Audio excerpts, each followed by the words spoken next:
Well, I'm excited to have Jeff Abel, who is working in the social media space, be a part of the interview for today. Thanks so much, Jeff, for being with us here today. Thanks, John, for having me. I'm looking forward to sharing a little bit about social media with your authors and helping them out to understand how to use these tools to build their platform and get the word out about what they're doing. You know, Jeff, there are so many platforms out there, so many tools out there. How does an author or thought leader define which one they should pick? I think for an author, thought leader starting out, the best place to start is where you are. Most of the population at this point is on Facebook. Some people have explored into other networks as well, Twitter, LinkedIn, Google+. And I think starting where you are and where you're comfortable is probably the best first step. Most likely you haven't been using that platform to build your platform. So look around and see how other people are using that. If you're on Facebook and you've been connecting with friends and family, how can you use that to start to build an audience, to start to build people that are interested in what you have to say, and start using that to share other content other than updates about your family and friends and things like that. So I would say start where you are, learn how to use that tool first, and then kind of expand out from there. Another thing to consider is what tools are your audience using? Are they a Google Plus techie crowd, or are they more business-minded in LinkedIn? Or are they hanging out on Twitter right now? So determining where your audience is also going to play a role in determining what platform is going to work best for you. So how would you define the DNA of communities like Facebook or Twitter or LinkedIn? What makes them the same, and what makes them distinct or different from each other? In essence, all of the social channels are pretty similar. They're all about building relationships. Just as in real life, social business, social connections are about finding people that you connect with, finding people that you like. And that's the key, I think, is being likable.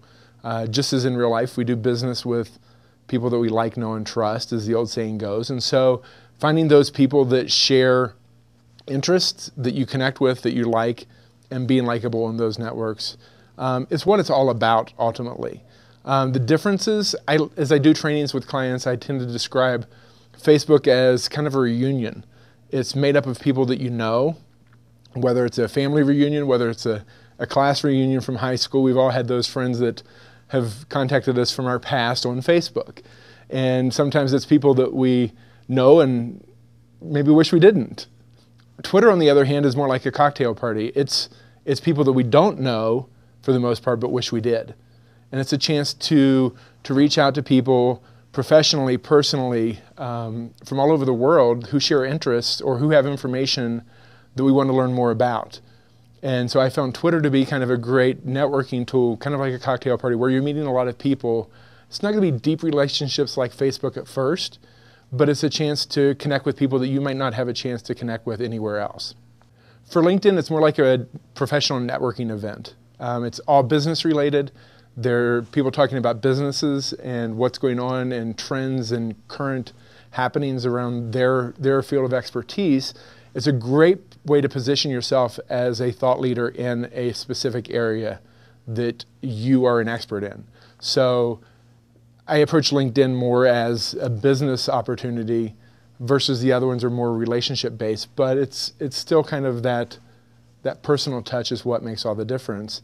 And then there's Google+, which is kind of the new kid on the block, and everybody's still trying to figure it out at this point. It's growing. The demographic there is still a little bit more techie than probably the other networks, but it's Google. And so having a presence there definitely plays into building a platform as far as Google search results, things like that. So I would kind of put that one last of those four if you're going to dive into those, but also encourage you to keep an eye on where that goes because I think it's going to play a role in search results down the road.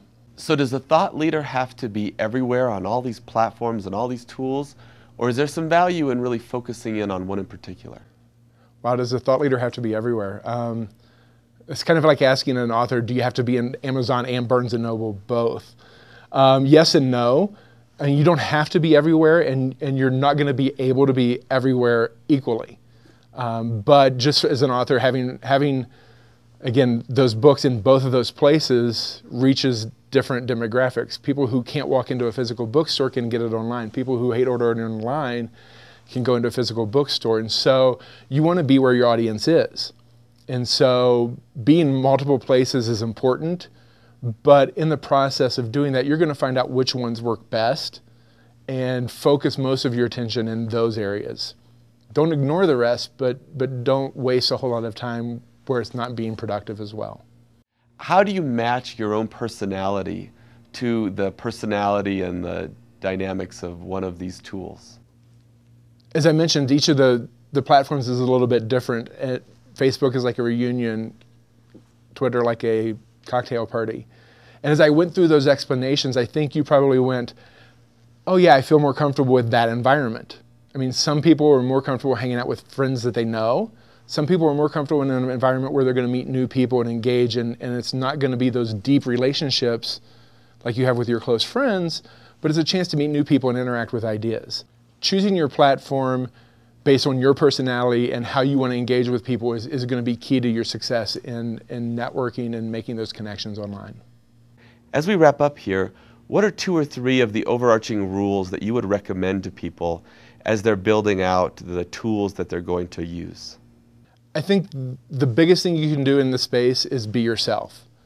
Authenticity, being who you are is really important in this space. Be likable. I mean, if you're a mean person, probably social isn't for you, I would say. But most of us aren't. And so be yourself. Be authentic, be open so that people feel like they know you, because that's what makes them want to engage with you, want to learn from you. The second thing I would say is be social. A lot of people go into this thinking it's marketing and they're just posting press releases and stuff online. You've got to get in an engaging conversation and share your ideas, respond when people engage with those ideas to be successful. And then the third thing I would say is be generous. Social media is about giving more than it is about getting. So if you approach this as how can I help the community versus what can I get from the community, you're going to be much more successful. I tend to say if you're sharing stuff, share your helpful information about 20 to 25% of the time, and share other helpful information, links from other resources, other people that are experts in the field as well, 75, 80% of the time. Nobody wants to go to a cocktail party and sit and listen to somebody talk about themselves all the time. And nobody wants to sit on social media and see that either. Engage, be helpful, share your information, and seek to give to the community more than you take. Thanks, Jeff, so much for spending some time and sharing from your wisdom. John, thanks for having me. I look forward to seeing what comes about from this process. I look forward to hearing from your authors and staying in touch and seeing how this project goes. So thanks for allowing me to be a part of that. Well, I hope that this interview has been helpful as you're thinking about the tools that you might use for your cause and for your thought leadership.